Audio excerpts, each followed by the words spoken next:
हरियाणा के सोनीपत में उस समय सनसनी फैल गई जब गांव खांडा से गुजर रही रिलायंस नहर में एक युवती का शव बहता हुआ मिला।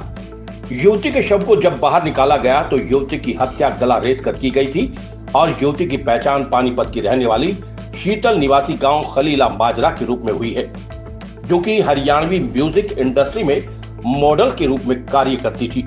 उसके परिजनों और पानीपत पुलिस को इसकी सूचना दी गई और पुलिस इस मामले की गंभीरता से जांच कर रही है। सोनीपत के गांव खांडा से गुजरने वाली रिलायंस नहर में एक युवती का शव पुलिस को बरामद हुआ था, जिसकी पहचान हरियाणवी एल्बम में मॉडल शीतल के रूप में हुई थी और पानीपत के खलीला माजरा की रहने वाली थी, जो कि हाल समय में पानीपत की एक कॉलोनी में अपनी बहन नेहा के साथ रहती थी। रविवार को ही मृतक शीतल की बहन ने पानीपत के ओल्ड इंडस्ट्रियल थाने में शीतल की गुमशुदगी की शिकायत दर्ज करवाई थी। शीतल के गले पर तेजधार हथियार के निशान हैं और पुलिस ने शव को कब्जे में लेकर पोस्टमार्टम के लिए सिविल अस्पताल में भिजवाया और मामले की गंभीरता से जांच कर रही है। पानीपत पुलिस को इसकी सूचना दी गई और पुलिस अब पानीपत पुलिस के साथ साथ उसके परिजनों का इंतजार कर रही है। ये कल चौकी उरलाना थाना मतलूडा में ये एफआईआर दर्ज है गुमशुदगी की। तो इसकी बहन है नेहा ने ये मुकदमा दर्ज कराया था कि भी मेरी बहन लापता हो गई है। उसके बाद में मतलब पुलिस इन्वेस्टिगेशन में करके डेड बॉडी का पता किया कि भाई यहाँ सोनीपत थाना खरगोदा में डेड बॉडी बरामद हुई है।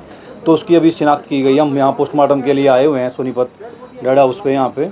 तो अब जैसे ही जो भी तथ्य सामने आएंगे पोस्टमार्टम के बाद वो इन्वेस्टिगेशन का आगे। क्या गाड़ी से कौन निकला था? गाड़ी से कोई निकला अभी तक? सिमी चौधरी के साथ कौन गया था? गाड़ी का अभी हमें पता नहीं है। वैसे गाड़ी का सुनने में आया कि पानीपत ही है, लेकिन अभी हमारे इसमें नहीं है, वो कब्जे में नहीं है। कौन था? आखिरी समय शीतल किसके साथ थी सर? ये इसका कोई फ्रेंड था, कोई लड़का इसराना गांव से सुनील नाम का, उसके साथ ये लास्ट में देखी गई, वही लेके गया था शायद साथ इसको। नहर से निकलकर हॉस्पिटल पहुंचा, क्या पुलिस को कोई सूचना दी? उसने कोई अभी तो वो कहानी बना रहा है कि भी मेरे साथ में थी गाड़ी में और उससे अभी पूछताछ चल रही है। अभी उसने कोई भी स्पष्ट तरीके से कोई बयान नहीं दिया है। कितने दिन पहले संबंध बने थे सुनील को शीतल? ये एक दूसरे से 4-5 साल से एक दूसरे को जानते थे। ये शादीशुदा है? दोनों ही शादीशुदा हैं। मरने वाली भी शीतल भी शादीशुदा है और ये भी। तो शीतल का डिस्प्यूट चल रहा था, कोई वो अपने हस्बैंड से अलग रह रही है। तो बच्चा भी था शीतल का? कोई 5-6 महीने का बच्चा बचा रहे हैं। वो पहले ही छोड़ दिया था उसने, उसके साथ नहीं रहती।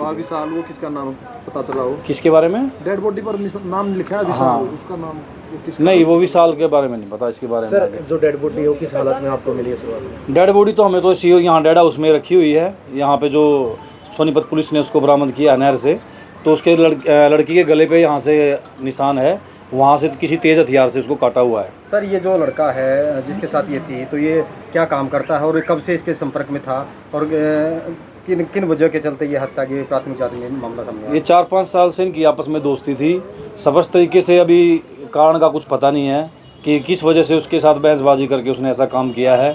अभी जो डिस्क्लोजर में बोलेगा, इन्वेस्टिगेशन में जो चीज़ें सामने आएंगी। में क्या कहा था सर? नेहा ने शिकायत दी है लापता आ गई। उसको उसके बारे में पता नहीं था। ये जितना भी पुलिस पहुंची है अपने इन्वेस्टिगेशन में ही पहुंची है। इन्वेस्टिगेशन चल रहा है, पूछताछ के बाद जो भी तथ्य सामने आएंगे। शीतल मॉडल थी सर? ये हरियाणवी जो ये अपने डांसर होती है, मॉडलिंग, उसमें डांस का कार्य करती थी। ये पीछे इंडस्ट्री में काम करता? नहीं, लड़के का कोई ऐसा वो नहीं था। लड़के का अपना खेती बाड़ी का कार्य है। ये शादी करना चाहता था इससे? ये बात तो वो दोनों ही जानते हैं। जो डिस्क्लोजर में जो भी बोलेगा तभी पता कर सकते हैं इस बारे में।